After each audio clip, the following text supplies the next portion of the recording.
Hello दोस्तों, तो कैसे टू family I hope so hit fit and perfect होने वाली है। तो भाई यार थंबनेल देख रहे हैं ना, 1 साल बाद मैं इसका रिव्यू बताने वाला हूँ। ओनरशिप रिव्यू है इस वीडियो में। तो एक्चुअली मैं कुछ चीज़ों के पॉइंट के बारे में बात करूँगा कि अगर आप ये बाइक ले रहे हो, अब तो 2025 एडिशन आ चुकी है, 2025 में वो मिल जाएगी आप लोगों को देखने को।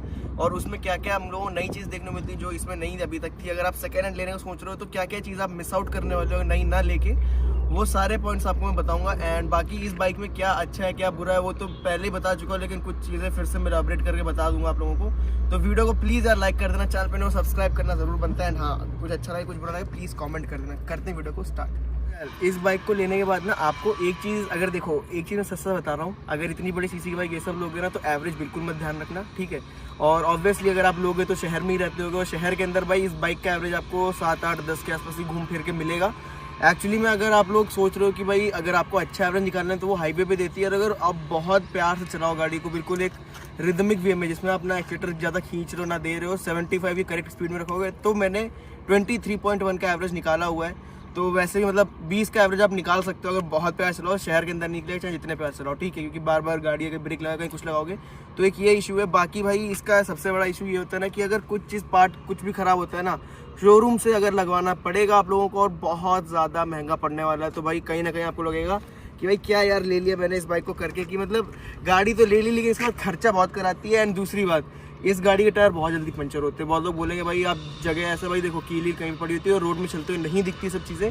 एंड इस गाड़ी के टायर में जब पंचर होता है ना, तो एक बार आप पंचर उसको ठीक करवाओगे कुछ टाइम बाद वो खुलने लगता है। तो ये मान के चलो अगर आपकी गाड़ी में 3-4 पंचर आ गए ना, इसके बाद टाइम आ चुका है आपका टायर चेंज कराने का। और टायर आपको सेट लोगे 35,000 रुपीज़ का पड़ने वाला है अराउंड।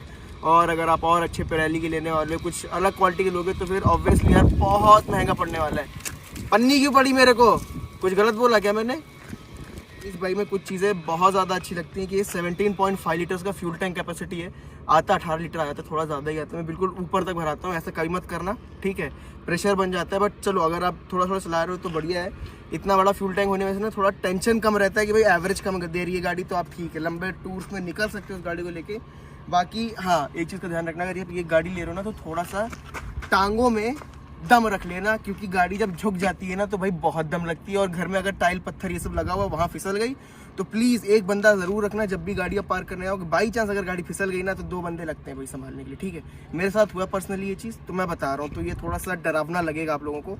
बाकी और चीज़ों की बात करूँ मैं तो भाई इसमें अगर आप थोड़ी पुरानी सेकेंड हैंड कुछ लोगे तो एक चीज़ का ध्यान रखना कि भाई कैसे चेक करना है। तो जो स्क्रूज लगे होते हैं ना भाई इंजन के पास, इनको अच्छे चेक करना। अगर इसके आसपास थोड़ा सा सर्कलिंग थोड़ा सा वो बना हुआ है तो समझ जाना कि इंजन में काम हुआ है, ठीक है। तो कोशिश करना कि जिस गाड़ी के इंजन में काम नहीं हुआ है तो वो लो, या फिर क्लच प्लेट चेंज हुई तो चलो वो तो बात बनी बात हो जाता है। एंड हाँ, गाड़ी को कभी फालतू रेव मत करना भाई, इससे एवरेज का तो छोड़ो भाई, क्लच प्लेट में थोड़ा ज़्यादा इफेक्ट आता है। बहुत लोग क्या करते हैं, रेव करने के लिए भाई क्लच दबाया गाड़ी गियर में, इसके बाद रेव कर रहे हैं, तो वो मत करना भाई, क्योंकि इनके क्लचेस हमेशा काम पे रहते हैं, न्यूट्रल में भी होती है तब भी। इसलिए लंबा रेव कभी मत करना और क्लच दबा के गियर में कभी मत करना, क्लच बहुत जल्दी फूक जाएगा। और इसका क्लच प्लेट बताने जरूरत नहीं, 40,000 का पूरा सेटअप पड़ता है, ठीक है। तो अगर आपके पास बहुत पैसा है तो कर सकते हो। बाकी मैंने एक और बहुत बड़ी गलती कर रखी है भाई, जैसे कि मैं गाड़ी को ऑन करके हमेशा इसको रख देता हूँ भाई, हैजार्ड्स ऑन रहते हैं मेरे हमेशा, ठीक है। थोड़ा अच्छा लगता है, थोड़ा आप समझ रहे हो ना, अच्छा प्री करो चाहे जो बोलो, अच्छा लगता है कि अगर आप भी ऐसी गाड़ी लोगे तो चाहोगे कि मेरी गाड़ी अलग से दिखे। तो ऑब्वियसली भाई ऐसा कभी मत करना। मैंने किया था भाई, और हुआ क्या था, इसकी बैटरी उतर गई थी। और ये मत सोचना कि भाई आप अकेले इसको ऑन कर लोगे धक्का मार के, बहुत भारी नहीं होती, टांगे दर्द होने लगेंगी, पिछवाड़े जाम हो जाते हैं। तो ये थोड़ा सा दर्द है इस गाड़ी में। बाकी इस गाड़ी के आपको टाइम टू टाइम मेंटेनेंस कराना भी ज़रूरी है। तो जो शोरूम में प्राइस पड़ता है वो अराउंड जो थर्ड सर्विस से आपका जो प्राइस सेट होगा, जैसे कि मान लो 18,000 20,000, तो वो हर 6 महीने में उतना खाएगी गाड़ी, ठीक है। तो अगर आप ये अफोर्ड कर सकते हो तो गाड़ी ले लेना। बाकी इस गाड़ी में जो सबसे प्यारी चीज़ मेरे को लगी ना वो है आवाज़। तो अगर आप आवाज़ लेके सोच रहे हो कि आवाज़ अच्छी मिलेगी तो बढ़िया, गो फॉर इट, अच्छी मिलेगी। और अब हम लोग बात करने वाले हैं कि जो अभी जो 2025 एडिशन आने वाला है उसमें हम लोग क्या क्या खास मिलने वाला है। तो इधर मैं आपको एक चीज़ दिखा दूँ, यहाँ के आप देखोगे तो इधर कुछ नहीं दिखेगा ना, उसमें भाई यहाँ पे एक और बटन मिला होगा क्रूज़ कंट्रोल का। क्रूज़ कंट्रोल जानते हो ना, मतलब चलते हुए अपने 80 की स्पीड में चल रहे, क्रूज़ कंट्रोल दबा दिए तो आप एक्सीलेटर छोड़ोगे तो 80 में वो चलती रहेगी। इसमें अगर आप करोगे तो स्पीड कम होने लगेगी। तो क्रूज़ कंट्रोल दे दिया है। तो आप अगर ये वाला वर्जन लोगे तो उसमें क्रूज़ कंट्रोल नहीं आता। दूसरा, यहाँ पे क्विक शिफ्टर नहीं आता भाई, ये सबसे बड़ा दर्द है, क्विक शिफ्टर नहीं आता है। ना अप एंड डाउन शिफ्ट उसमें कुछ नहीं है, आपको अपने एक्सपीरियंस के ऊपर चलाना पड़ेगा। दूसरा भाई ऑटो फ्लिपर भी नहीं आता है, तो कुछ चीज़ें हैं जो आपको लगेगा। और जो 2025 में उसकी स्क्रीन काफ़ी ज़्यादा बड़ी होने वाली है, मतलब इतनी बड़ी नहीं, मतलब थोड़ी सी बड़ी होगी, अच्छा लगता है देखने में। तो मेरे को ये थोड़ी एस्थेटिक्स में अच्छी लगती है, बट अब सबका अलग अलग टेस्ट। आप 2025 के लिए वेट कर सकते हो तो ज़रूर से लीजिए भाई। वो मैं बोलूँगा कि उसमें क्विक शिफ्टर और क्रूज़ कंट्रोल है, क्योंकि आप 10-12 लाख रुपए लगा के भाई अगर आप ये चीज़ नहीं खरीद रहे हो तो भाई वो तो भाई मेरी नॉर्मल गाड़ी में भी है यार, नॉर्मल गाड़ी में भी क्रूज़ कंट्रोल नहीं आता। बाकी भाई इसके मोड्स के बारे में एक चीज़ बता दूं, अगर आप सोच रहे हो कि भाई इस गाड़ी में भाई रेन मोड है तो मैं रेन मोड में काफ़ी सेफ रहूँगा, एक्सीटर खींचूंगा तो गाड़ी पॉप नहीं करेगी, तो एक चीज़ बता दूं, आप बहुत गलत सोच रहे हैं। गिरने के बहुत ज़्यादा चांस है, क्योंकि भाई रेन मोड में बोलता है ना कि भाई पिछला टायर एकदम से ज़्यादा स्लिप नहीं करेगा, घूमेगा नहीं। तो इस गाड़ी पे इसको थोड़ा सा सोच लेना कि आप लोगों को ये चीज़ देखने को नहीं मिलेगी, मिलेगी ज़रूर मिलेगी आप लोगों को। और सबसे बड़ा दर्द यही रहता है भाई कि अगर रेन मोड में गाड़ी आपने एकदम से एक्सीटर ले लिया, खींच लिया, सोचा कि चलो गाड़ी जंप नहीं करेगी, तो कर देती है जंप। और जब बाइक जंप करती है तो बहुत ज़्यादा दर्द होता है, क्योंकि अगर एक्सपीरियंस नहीं होगा ना तो गिर गुरा जाओगे। और फिर जब चोट लगती है तो आपको चोट लगे ना लगे, मैं उसकी बात नहीं करूँगा, आप अपना खर्चा उठा लेना। अगर इसको चोट लग गई तो एक चीज़ ध्यान रखना, इसका छोटा सा नट भी 400 रुपये का आता है। एक चीज़ मैं बता रहा हूँ, एक छोटा सा नट, आप कहीं का भी नट ले लो भाई, ये जो नट लगे, ये जो नट लगे 400 रुपये का शोरूम से पड़ता है। अगर आपने बाहर से करवाया तो भाई टाइट फिटिंग, सही फिटिंग नहीं आने वाली। और इसके बाद शोरूम में इसके बाद फिर गए कि हमको ठीक करना है, तो उसका पूरा सेट चेंज करेंगे, जो कि होगा 400 रुपये का तो नट तो लगेगा। बाकी जो आप उसकी जहाँ पे फिट होता है कहीं का भी नट ले लो वो महंगा पड़ेगा। और बाकी बात, अगर आपकी बाइक थोड़ा सा गिरेगी, हमारे रिसेंटली अभी भाई का बाई चांस क्रैश हो गया था, तो ये जो आप इंडिकेटर देख रहे हो ना, ये पड़ेंगे आपको 4500 रुपये का एक। तो ये चीज़ ध्यान रखना, बाई चांस आपका अगर एक इंडिकेटर टूटा तो 4500 रुपये का है।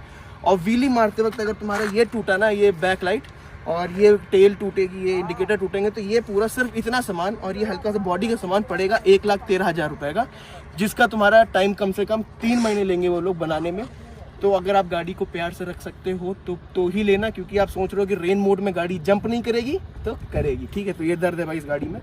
और बाकी बात करें भाई सिटिंग पोस्चर की, अगर आप लॉन्ग राइड्स कर रहे हो तो भाई मैं एक चीज़ बता दूं, लॉन्ग राइड में गाड़ी बढ़िया है। मैंने खुद चलाई भाई, मैंने अयोध्या राइड की है और इसके बाद दिल्ली राइड भी किया इस बाइक के साथ। तो लॉन्ग राइड में तो बढ़िया एवरेज निकाल देगी गाड़ी, बट थोड़ा दर्द इस बात का रहने वाला है कि भाई कहीं बाई चांस कुछ हो गया ना रास्ते में तो खर्चा बहुत होगा। और ट्रैफिक में कोशिश करना कि ना ही चलो। ये वैसे से बताओ तो लॉन्ग राइड्स के लिए नहीं है, अगर आप बहुत मोटी पार्टी से हो तो ही करना, वरना मत करना इस गाड़ी में। तो ये सब कुछ चीज़ें जो मैं बोल रहा हूँ कि ये गाड़ी लेने का सोच रहे हो ना, तो इन चीज़ों को थोड़ा सा एक बार दिमाग में रख लेना।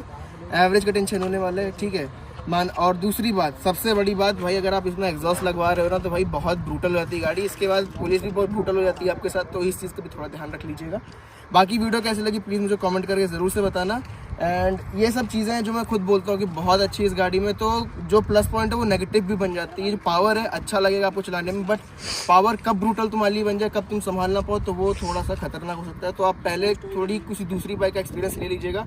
जैसे हायाबुसा हो गई, तो थोड़ा हायाबुसा हैवी वेटेड गाड़ी है एंड ये आती है रॉ मशीन्स में आती है थोड़ी सी, ठीक है।